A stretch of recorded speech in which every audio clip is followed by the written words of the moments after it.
This week we go up, up, and away with all kinds of amazing Superman and other pop culture news. Welcome to the Infinite Taylorverse.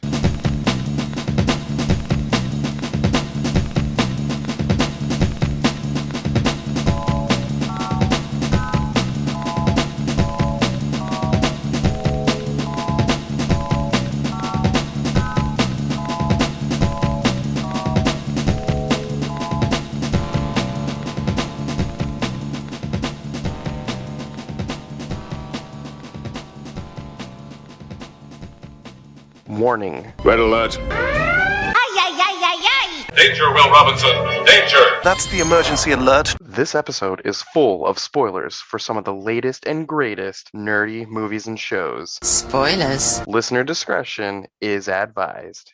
What's up, everybody? Welcome to the Infinite Taylorverse podcast. I'm Billy Taylor. And I'm Taylor Oxner. And this week we're back after a short little hiatus. Had some things going on with everyday life. For those of you keeping track, my dad passed away, you guys know that, and we got everything in order here. And, it was one of those things where you're sad, but also we had a lot of good times, bringing up good memories and thinking about all the good times, and that's always nice when stuff like that happens. But anyway, we're back. We're ready to jump into this fun news of all the stuff going on out there, talk about some things we've had the chance to watch and some things that are coming up. But before we jump into all that, Taylor, what have you been nerding out about? Well, let's say these past few weeks. You know what? I've been nerding out about. I went to a Half Price Books. They closed this one that I used to go to a lot that I liked, and then they opened up a different one, and I went there, and it was really good, and I picked up some really cool stuff. Nice. Let's see. For me, it's one of a couple things. I've recently got a few Funko Pops that I'm really excited about. Anyone who's listened to this show the past nearly 3 years, you guys know that one of my favorite cartoons was Steven Universe, and I'm a big Funko Pop guy, and I've kind of not got any Steven Universe Funko Pops because they're so expensive on eBay and secondhand and stuff, and they're not really new anymore, so they're hard to get. But kind of like you went into the Half Price Books and got some cool stuff. I went into Vintage Stock, and they had a crazy deal going on, and I was able to get a couple of Steven Universe Funko Pops for nowhere near what they're worth, and I was really excited about that. Yeah, that's awesome. If I were to say one more thing that I'm nerding out about, and it's kind of something I'll talk about later, but I have to say, I got to see the Indiana Jones 5 movie, and I loved it. I think they took all the criticism from Kingdom of the Crystal Skull and did their best to 180 this thing to not have anything to do with that, and we can talk about that later too, but it was so good. Right on. But yeah, nerding out about some fun stuff. But let's kind of talk about the news. One of the great things happening right now is this week is week 3 of the new Secret Invasion series. Have you been enjoying that? I've loved it so far. I think it's definitely a puzzle of a series. I'm excited to see where it goes and who is who, and it's just it's kind of mind bending. And how many episodes are there total? I think there's going to be 6, and we just saw the 3rd one. Wow, so we're halfway through, and I still am just like, where is this going? Yep. And each week there's a little bit something else that either shocks you or surprises you. Yeah, every week we've had a good shock at the end. Yeah. The first one, again, spoiler alert, you guys, but the first one at the very end, Agent Hill dies, and that was a bummer because I love her. Yeah, it makes me wonder is that a real death? Is that because it was so quick, and I was just like, what in the world? I was not expecting it at all, I guess. Yeah, what if there's some underlying, Nick Fury knows the whole government's infiltrated. What if it was just a plot? Everyone thinks she's dead, but secretly now she's behind the scenes doing a lot of junk. Who knows? Yeah, who knows? And then episode 2, at the end, we see that Nick Fury's wife, girlfriend, whatever she is a Skrull. And that was interesting to find out. Yeah, I found that pretty interesting, too. It makes me wonder if he's a Skrull or not. Yeah. That's the first thing I thought. I was like, wait, is he a Skrull? And along with that, at the beginning of the 3rd episode, it makes it seem like he knows she's a Skrull. Yeah. So my first thought seeing that 2nd episode was like, oh man, dang, his significant other is a Skrull. And then the 3rd one starts and you come to realize, oh, he knows. So it's just, yeah, kind of crazy seeing all this and putting it together. And the third episode had a twist at the end that's already got us questioning a few things, but on the phone you can tell that's Rhodey, and he asks something about going to see the new Rogue Scroll General, and I can't think of his name at the moment, but it makes you think, oh, so Rhodey's one of them, which would make sense after, firing Nick Fury the week before and all that stuff. But we were talking a little bit earlier, what if that's just to throw us off? Maybe it really is Rhodey, but maybe he's not. Maybe he's a Skrull. So if he is a Skrull, it makes me wonder, how long has he been a Skrull? Yeah, it's going to be really interesting. What if the Skrull was all the way back in like Civil War where he lost his legs? Like, what if there's like a Rhodey around somewhere with like his legs still intact? Ooh, that's crazy to think about. But yeah, dang it. These next 3 weeks are going to crawl by now because of how excited I am to just see what keeps coming. Yeah, I know. We haven't gotten a lot of Nick Fury in the last year or so I'm excited to see. I just like him a lot. Oh, me too. And it's just really good. Yep. Well, there's been quite a bit of Deadpool 3 news and rumors and all kinds of stuff. It sounds like we're finally going to get a chance to see Channing Tatum as Gambit in Deadpool 3. When I read that kind of made me laugh, but I'm all down for it. I want to see it. Yeah, I remember when that was like a thing. What was it, 10 years ago? Yeah, 'cause almost. the actor, really wants that to happen, and he's wanted it for a while. So I'm wondering if he's actually going to be Gambit or if he's just Gambit in a different universe. Well, that's what I'm expecting. He's just going to be some variant Gambit that gets to make a quick appearance. Yeah. But what if he's the new Gambit? Oh yeah, this movie could very well lead to what's going to come in terms of mutants. So maybe, who knows? Yeah. There's also been news, and this is going to make perfect sense, but it sounds like Owen Wilson's going to show up as Mobius in Deadpool 3. I feel like we already knew that. Yeah, we knew that, and we knew that he was going to be like a big part of the movie. Yeah, and here was the crazy thing I saw this week. So we do not know in what capacity, but Ben Affleck was just spotted on the set of Deadpool 3, and it has people screaming like, oh, his Daredevil, he's going to be Daredevil. Yeah, I know. I wonder if he's going to be Daredevil. That would You think be he's going to be kind Daredevil? of crazy. That'd be like all the throwbacks that we've been getting from DC and some of their properties. This would be a crazy throwback for Marvel. Yeah, it would be. I think I would like Ben Affleck to play a different character, if possible. Yeah. To be honest with you. Yeah, what if he was a Cyclops? I could see him as like a good Cyclops. Oh, yeah. An older, wizened Cyclops. Uh-huh. He's in superhero shape. He is. Yep. You know, I mean, he could be. What if he's Doctor Doom? I could see that too. Okay, that would be kind of crazy and out of left field, and I'm for it. Just because he's around the same age as Adam Driver, right? They're like, Adam Driver's probably a little bit younger. Honestly, I'm not sure. I feel like Adam Driver is younger, but I don't know by how much.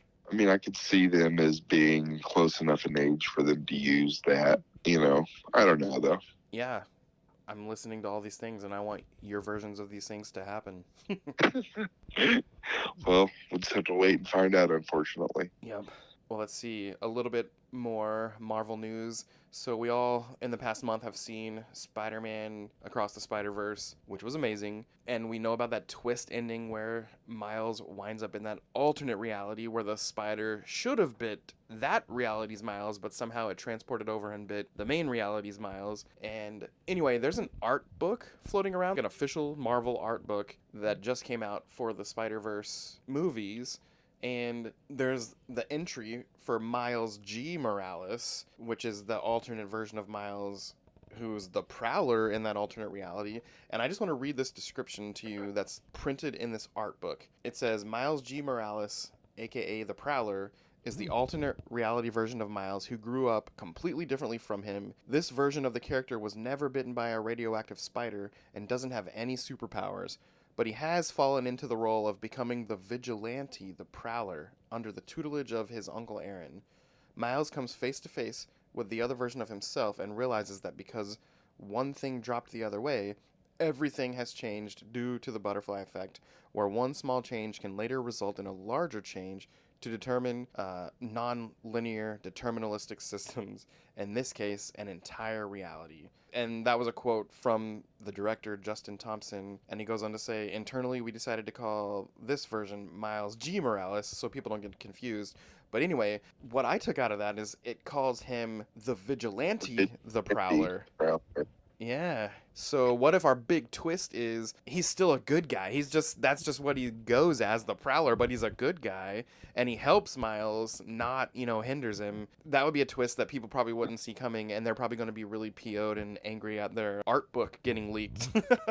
The Prowler isn't a bad guy in comic books. He's a good guy, but he is a vigilante. Okay. He is a villain the first time they met. You know how superheroes do that, Yeah. where they fight each other. But yeah, he's not. He's a good guy. Okay. So I always was excited to see the Prowler transition. You know what I mean? Yes. Because even in the cartoon, he wound up being a good guy in the end as well. Gotcha. Well, that would make sense. And I feel like the general public probably doesn't realize that, and I think that would be a really big twist. Yeah, it would be a great twist, I think. But yeah, all that to say is, unless things change, we get part 3 in March, which isn't as far as it seems, and I'm really excited for it. What if they fight a bunch of Spider-Men, fight a bunch of Prowlers? Okay, that'd be crazy. That'd be hilarious if that's how it ends. Like there's another, like a league of Prowlers. That would be funny. Yeah, I don't know. Who do you think's gonna be the big bad at the end? I don't know, because we still have to deal with the Spot. And the bad guy, which it's one of those greater good things. He's not really a bad guy, but the bad guy was versions of Spider-Man. Maybe just a crazier threat will make them have to work together, and Miles will still fulfill what he wants to do. And I don't know. I have no idea. Yeah, I'm excited to see what they wind up doing with it. Yeah. But either way, man, it is just a good time to be a nerd right now, and I can't believe all the good stuff we're getting. Yeah, it's a very good time. Over on the DC side of things, since we've last talked, we had the Superman and Lois Season 3 finale, and holy moly, that thing was amazing. So Lex Luthor was introduced into this show, the second to last episode, and my gosh, he is menacing in this show. I can't wait to see where they go with that story arc next season. Michael Cutlitz, who played Abraham on The Walking Dead, is playing Lex, and he's a big dude. He's a big dude. Yeah, he is a big dude. That's interesting.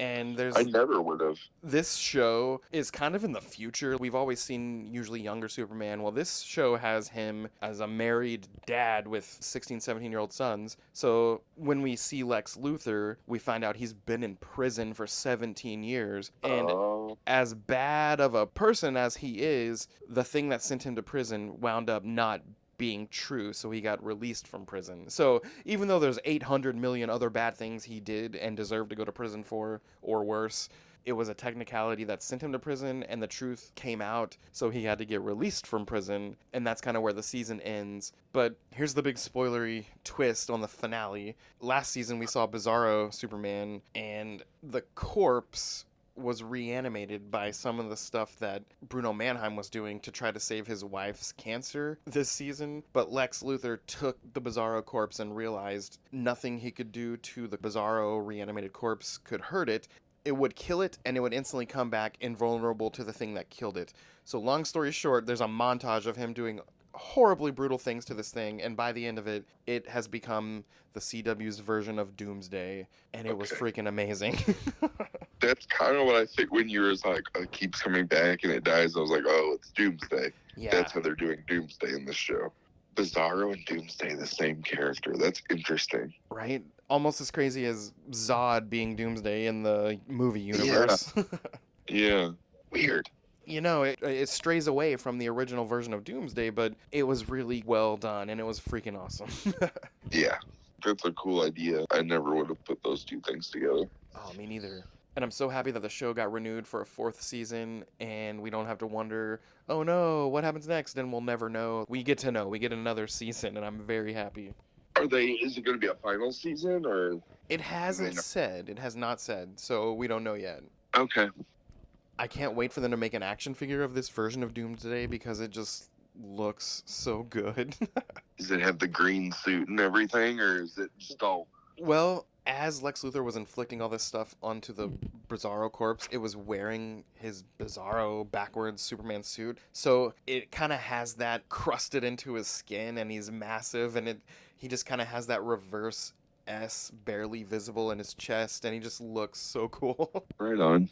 Is he gray and spiky? Yes. That's all that matters then. Yeah, right? Well, let's see. Speaking of Superman, the DCU has announced their Superman and Lois, and Clark Kent, aka Superman, is going to be played by David Cornsweet, and Lois Lane is going to be played by Rachel Brosnahan. And I know her a little bit more than the other guy because she was in that Marvelous Miss Maisel show, and Emily really likes that show. I don't really know much about the other guy, but just in terms of looks alone, he's like 4 inches taller than Henry Cavill, and he's got the chin, so... Wow, 4 inches taller? That's Yeah. crazy. That is crazy. And if you look at him, a lot of people have put some side-by-side photos online. He looks a bit like a younger Henry Cavill. He does. Yeah, so I don't know.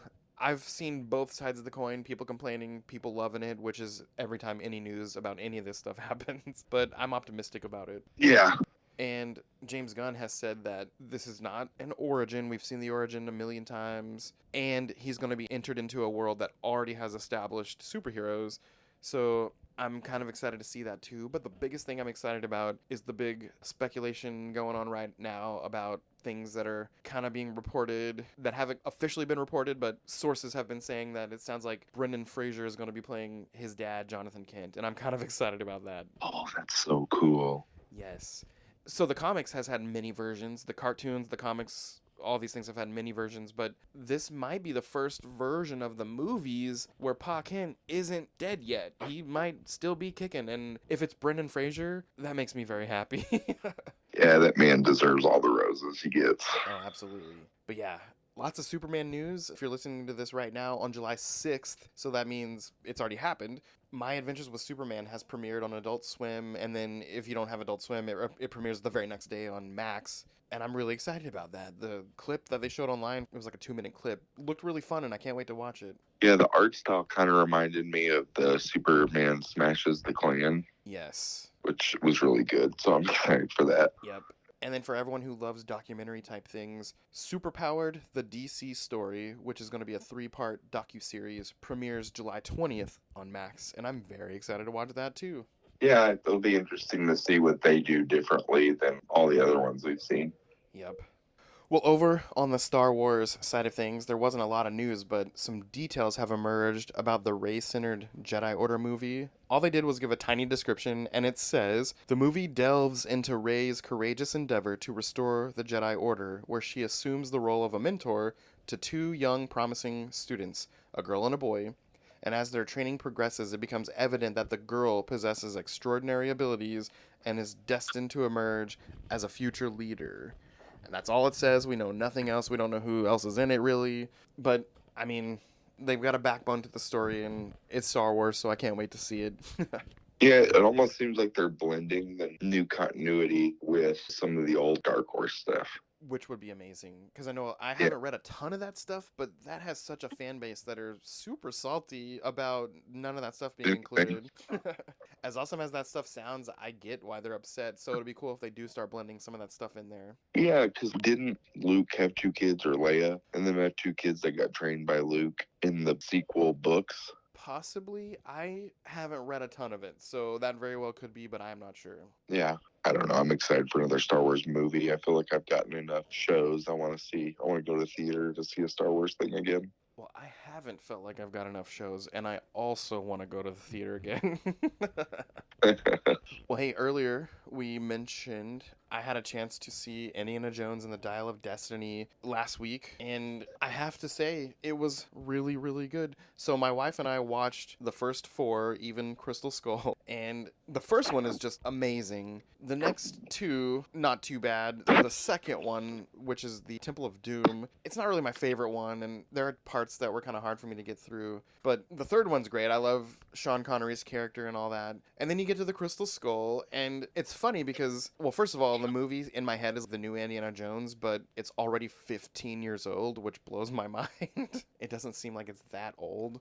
But watching it, made me think I completely get what people didn't like, but it also made me think this isn't as bad as I remember it being. So I don't know. There were parts that made me roll my eyes, but overall it just wasn't as bad as I remembered it being. And then watching the new one, there were definite things that were evident that they tried to do on purpose just based on how badly a lot of people hated that fourth movie. Yeah. So in this movie, the whole time I'm like, man, who's going to show up from older stuff? Are we going to see his wife, his son that he found out, Shia LaBeouf or whatever? Well, there's a thing that happens in this movie where some bad guys murder a bunch of people and Indiana Jones gets blamed for it because it was his place of work and he's kind of on the run from the law. And you're listening to the news and this tiny little blink and you miss it thing happens that says something about his late son and his divorced wife. I'm like, ooh, dang, they literally killed off Shia LaBeouf.